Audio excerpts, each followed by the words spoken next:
Welcome back. This is your host of 3x3 Hustle Hype, Greg Hire, Australian 3x3 player and Asian Cup champion with the Australian team. Obviously, we've been having a little bit of hiatus.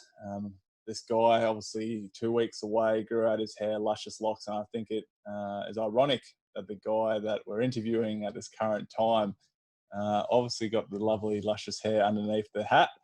A bit of a YouTube sensation. I know how technology looks. We'll be able to get that clip of you singing and dancing.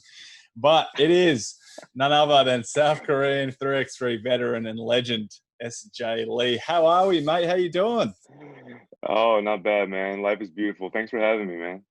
Mate, my absolute pleasure. I was pumped when I was asked about potential guests. I said, oh, well, if we want someone that's going to have some banter, and in a short time that we met each other at the Asia Cup, then went across to play in another tournament, well, at the World Cup and then in a tournament in China, which was bizarre. But, mate, how To say is the least. life for you? You aren't in South Korea. Where are you? No, I'm out here in Romania, man. I'm out here in Romania now. Why?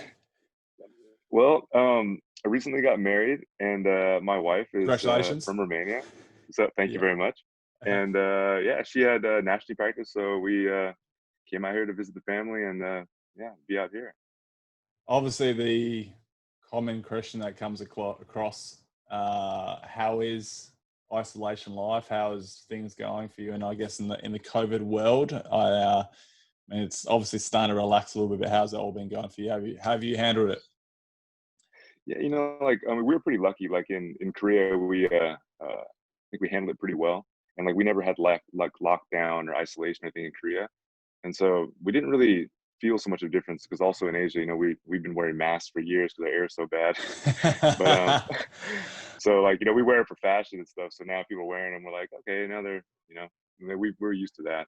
But yeah, coming out here, we had quarantine for 2 weeks out here, but it wasn't bad. I mean, our mother-in-law was making beautiful food, so it didn't really feel like isolation at all. Absolutely, mate. We're going to go back to this very start of your basketball career and maybe 3x3. And most people will be surprised. I definitely was when I first met you, and I thought you were younger than me, 30 odd. You've got beautiful skin, but mate, playing basketball since at a high level, 97, attended Portland at college. You know, you've had stints with the Harlem Globetrotters, Lakers in Summer League, Sacramento Kings, NBA preseason. It's obviously been a very successful journey in traditional 5-on-5 basketball. But let's Right. go to the very first starting of how you were first exposed, or I guess discovered 3x3 basketball. Uh-huh. Correct? It was in a reality TV show. Like right, half correct. Right. We we had this after I Just go with retired. me. Lie. Right. No, it's actually true. It's a pretty funny thing. Like we after I retired, one of my friends was a singer in Korea, like loves basketball, and he's like, hey, we got this great idea for this show that's gonna do like 3x3 and all this kind of stuff. And I was like, okay. And then they had us be coaches, and then from that it kind of turned into this whole thing where guys were like, oh, do you want to actually play? And I was like, yeah, okay. I mean, why not? And then yeah, the rest is history. Completely different though from what 3x3 is now, or similar? Well, so like it was a reality show, so like the winners took home like 100 grand cash, and so like Hold it on. was like US? right, yeah, yeah. So it Okay. was so like it was a pretty big thing, but people didn't believe it. They're like, no one's gonna give that kind of money for like this reality basketball show, and in Korea where like K-pop is king, right? And Yeah. then but then like the money came out, and then people were like, oh well, are they gonna do season two? And then they're like, oh nah, because like other stuff happened, but everyone that didn't we believe like we no, no, lost a lot because of we were calling money. all of our friends, right? We were calling our friends like, hey, you should come. This show's gonna be great. You guys should come and win some money. And they're like real money for playing basketball on TV. They're like, nah, it doesn't make sense. But yeah, it was and then all the people from that show end up going to either play for national team or be like the names for 3x3 in Korea now. So like Wow. that And how did you show keep going?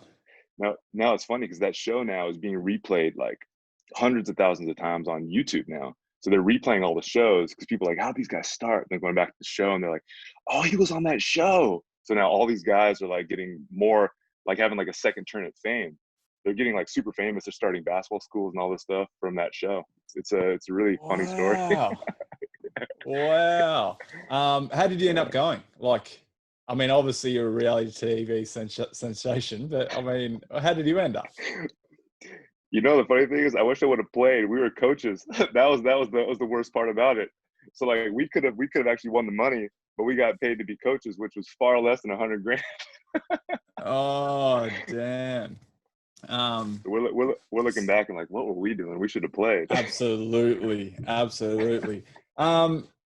Let's go from there, from obviously that. So that was your obviously first impressions of 3x3, and it's grown. I mean, you played, obviously I saw you play at the Asia, we first were introduced to Right. each other at the Asia Cup. I mean, how did your, you know, I guess the pro circuit, we'll talk about the South Korean actually leagues, like, I guess quite advanced. Right. Like, you look at social media, it's like you guys are, Right. I guess when restrictions were lifting, you guys were already playing quick, like in warehouses. Yeah, I mean, talk to me about how your journey, I guess, into the pro circuit itself in the 3x3 world. I mean, the first major tournament I went to was the World Cup in France, and like some of my friends were saying, "Hey, you can play, blah blah blah. We could do this. You know, it's a big thing outside of Korea." And then I started looking, and I was like shocked to see that 3x3 was this huge thing that no one in Korea knew about. You know, we went out and played tournaments. We did small stuff in Japan, and then we came back and we were telling our federation, like, "Yo, this is an amazing thing. Like, we should really start doing it." And they were like, yeah, it looks like street ball. I don't really know if that's what we want. You know, it doesn't look like real basketball. It looks fun though. It looks fun. So you guys should enjoy it. And that's kind of what they said to us. And we're like, no, but there's huge tournaments. There's like, it's going to be an Olympic sport. And they're like, yeah, maybe. And then, you know, we kept playing, and then cause Japan had a more established league than we did. And then some of our Korean Americans that were living in Japan took their whole setup, like the whole Japanese league, brought it to Korea, and then we set up in Korea. And after we set up, then all of a sudden there was 3 leagues in Korea. So now you can play all summer, you know, all over the country.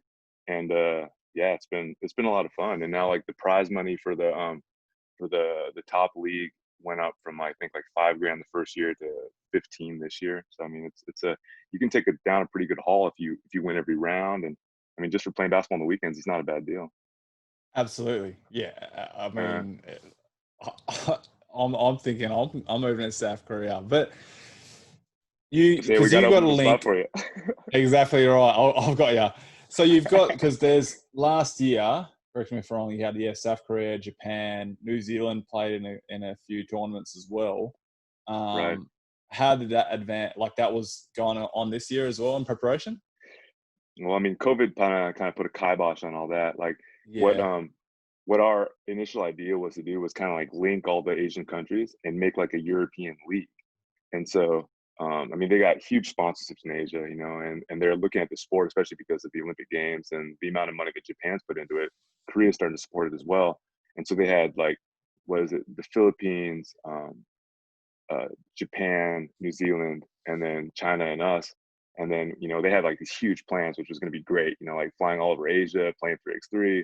And then even because of COVID, like they couldn't even invite the Japanese teams over. So we only had 6 teams for our league this year, which like last year, I think we had 12, 14. I mean, obviously we first met at the Asia Cup. You hit a game winner. Was it against Iran? Against India.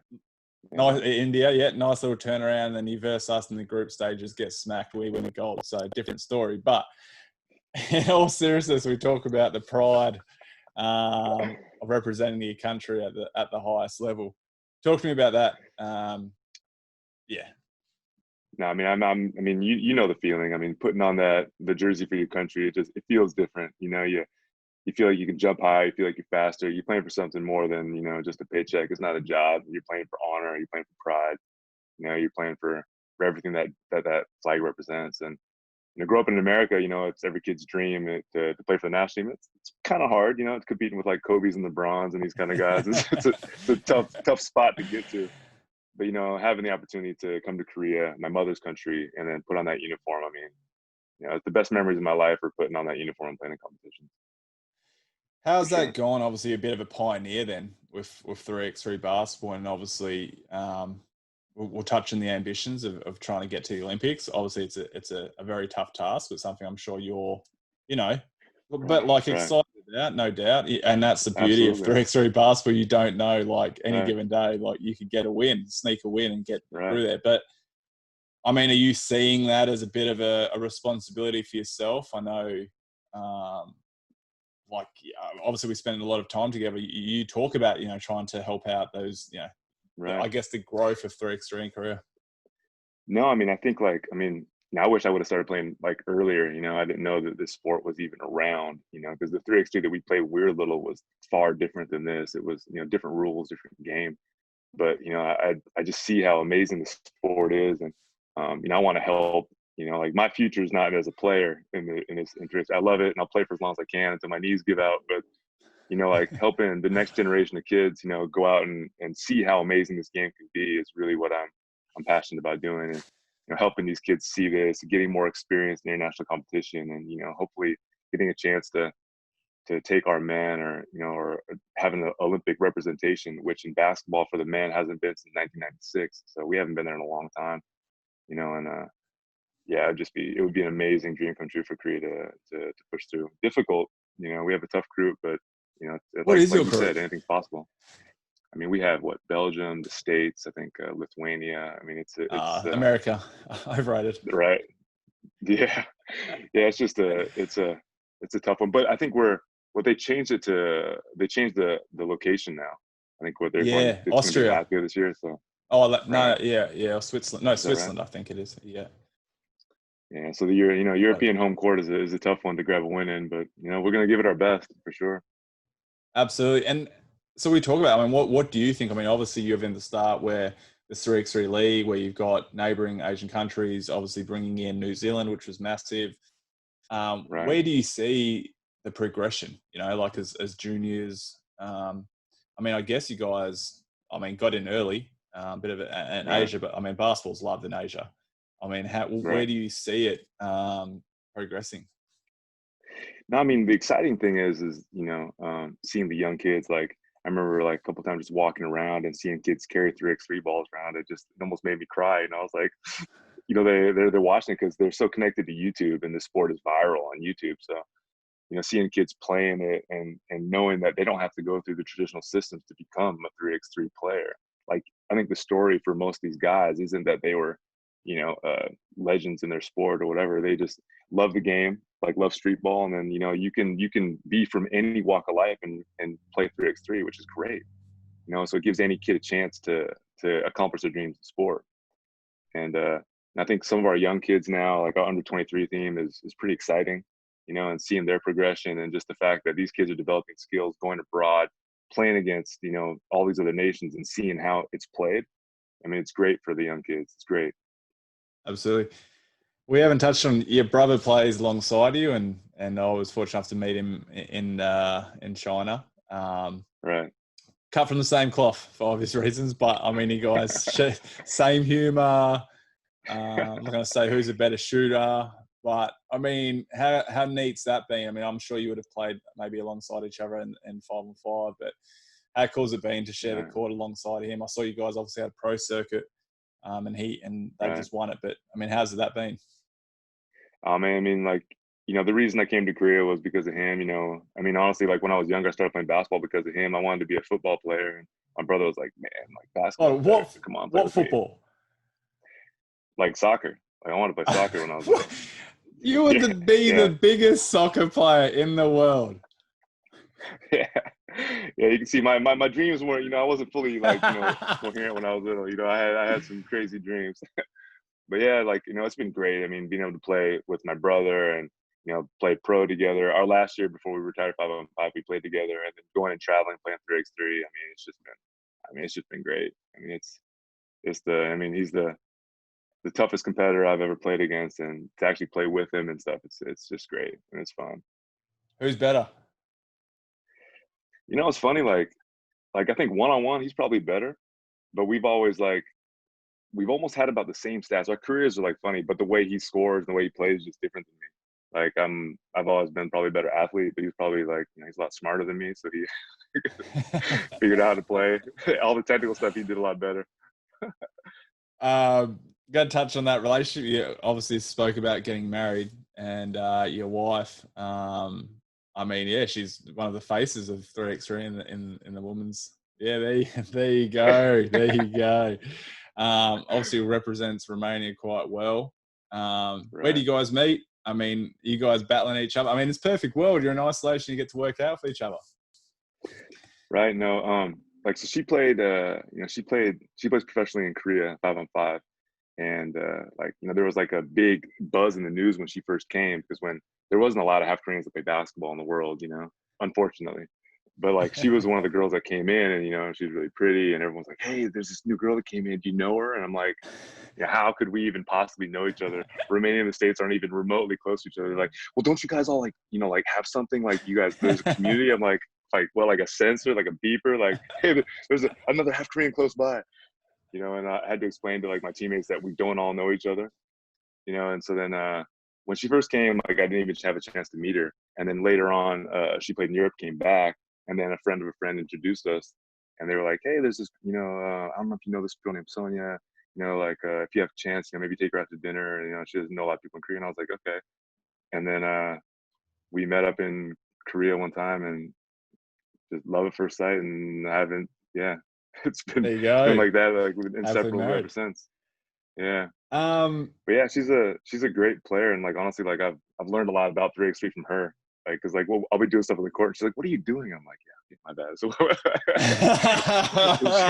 she's she's a tough critic. And that is the worst thing though. My wife played basketball professionally as well. So And so yeah, so like you have a bad game and then you want to sit there, and generally people don't know. Like, "Oh, you actually played pretty good." And like, right, you stunk it up. And then right. like if they know, they're like, even that's like, I'll get a phone call when we're away. She's like, "Why did you do that? Stop yelling at the refs." Like, and I'm like, Right. she I knows know, the like, game. and the worst part is, like, now they didn't know the game, but they know you. So like, Absolutely. it's like, you can't even, like, because you're the only one who really knows, because you're honest about how you played, right? And then when you get done, you see like your wife's eyes, and you're like, "Yeah, I know, you don't have to say anything. I Toughest got it." critic. Did she introduce you, or did you introduce her, or she already playing to 3x3? No, she was already playing. Like, it's funny that, like, we both played, because she played before, and like, I think, like, a lot of like the foundation for like modern 3x3, like the support and everything, was started here in Romania with a group called Sport Arena. Was playing early, changed the ball, and it playing. It was ironic that we had so much in common. Like, I was like, "Hey, I'm playing like 3x3." She's like, "You play 3x3 too?" I was like, "Yeah." And then we ended up meeting at the World Cup in Amsterdam, and like, yeah, it's pretty fun. Absolutely. How did are they in the Olympic qualifiers or? Yeah, they already qualified automatically, so Wow. they're in. Okay. Hold on, Yeah, for the Olympics. right. They're one of the top 3 teams with the point ranking, so they're already in. You are joking. Wow. There Yeah. you go. She must be pumped. Or at least you're Oh going to my the god. Olympics no matter what. Yeah, no matter what, I'll be there. Just being like in the athletes village. "Hey, Dale, can I borrow your athlete pass? I've got I'll be right LeBron there, man. James at the cafeteria." Just be rocking your stuff too, so you're an athlete as well. She'll be like, "You come to the games?" I'm like, "Yeah, let me get a couple autographs first. I'll be right back." Yeah, absolutely, absolutely. I want to finish on this, man, and it's obviously the future of 3x3, and you see it not only in Asia but all across the globe. And I mean, what are your recommendations, words of advice, any guidance, for people that to grow the game, to develop the sport in their own country, but even to become involved? I mean, what would you say to grow the sport to a greater level? I mean, I think, like, the best thing is for people to just play. Like, I think, like, the more tournaments you play, it's like it's just contagious to see, like, the atmosphere, like, and everything around the game. And then, you see kids playing in the park and all this kind of stuff, and it's just an amazing thing, because everything that is fun and beautiful about the game of basketball, 3x3 is that. Where, like, like, 5-on-5 is a great thing. It was very successful, and we had great careers, like, and tons of great experiences through that. But it's like, this whole thing is like, it's a young, exciting thing. And like, sometimes like along the way, you kind of forget why you started. And 3x3 is like everything that like we fell in love with the game about. That's what's this game is, just in its truest form. And I think like you can feel that all the kids that play it, it's just an amazingly fun thing. You know, you play outdoors, you can play anywhere. You know, where I think just the more exposure the sport gets, and like especially at the Olympic Games, I think it's going to just explode because a lot of people still don't even know anything about the sport. You know, you look at America and like for even in Korea too, like it's growing like slowly, but like places that really like dove into it and like gotten behind it, like it's just, I mean, it's a it's just an amazing thing. So I think just having more tournaments, having more exposure, and having more people talk about it, like having more access to it, I think is just going to be a great thing. I think once people see it, they're just going to fall in love with it. I absolutely, I couldn't agree with that statement more. I think it's contagious. You know, from an Yeah, outsider, from a spectator sport, you might go, "Oh, what is this?" But once you play it, like right, you are heavily involved and engrossed in it because there's nothing like it. Like yeah, you're right, right. It's the raw elements of basketball when we started playing, getting the ball in your hands, you know, like right, 1-on-1, like defense. You can't get beat because there's no help right, side. Like right. it's I completely agree, mate. And like even like it, Now keep going, now I was brother. saying like even the games too, like you know when you're done, like you know, like you don't really have a lot of opportunity in 5-on-5 to like grow friendships and stuff like through 5-on-5 because there's not that time. But even in this, like the community just grows. Like you play one tournament, all of a sudden you have 50 new friends. You know, because you actually have time to like be with these people, and it's like yeah. I mean, you know, I don't gotta tell you. I mean, Oh, it's just an mate, amazing and thing. as I'm saying, I mean, we talk like we're best mates, and it's funny. Like we caught up, like when we were trying, like, hey, like what's going Right? on, Yeah, and it's had a exactly laugh, and even we brought in other people, and it right. was cool. Like, but I say this, like, there's opportunities that are created through this and exist that you would never get playing 5-on-5 basketball. And I'm not just talking Exactly. about, you know, like playing for your country. Like that's obviously tough. I don't take that for Right. granted. Absolutely not. But from even a junior level, and you see that, I think the sport's going to grow. Like, you mean, we see that with Japan and South Korea and China and Yeah. New Zealand. Like, I would hope Australia jumps on board that as well. And, you know, Right. these pro circuits where, you know, people might have the opportunity to go play. You know, I was fortunate enough, like last year, you know, we played Amsterdam, you know, China, and then Puerto Right. Rico, Right. Philippines, like traveled 5 Right. countries in a year, like Right. just to play basketball. It's Right. crazy. It's awesome, mate. I Yeah. really appreciate your time. Thanks No. again, as always, mate. You're an absolute legend. I look forward to we'll see you next. I'm not sure when we're going to see. I don't know whether it'll be Asia Cup or Right. what it'll be. But good Right. luck with everything. You know, I know you'll be an absolute tough task to qualify the Olympics, but Right. I'm super excited for you guys because I know the way you play and your attitude, you'll be up for the task. But, mate, really appreciate it. For everyone else, thanks for tuning in. Head to our social media channels, 3x3 Hustle on Instagram, Twitter, and Facebook. Thanks again, mate. You're an absolute legend. Appreciate it, man. Always.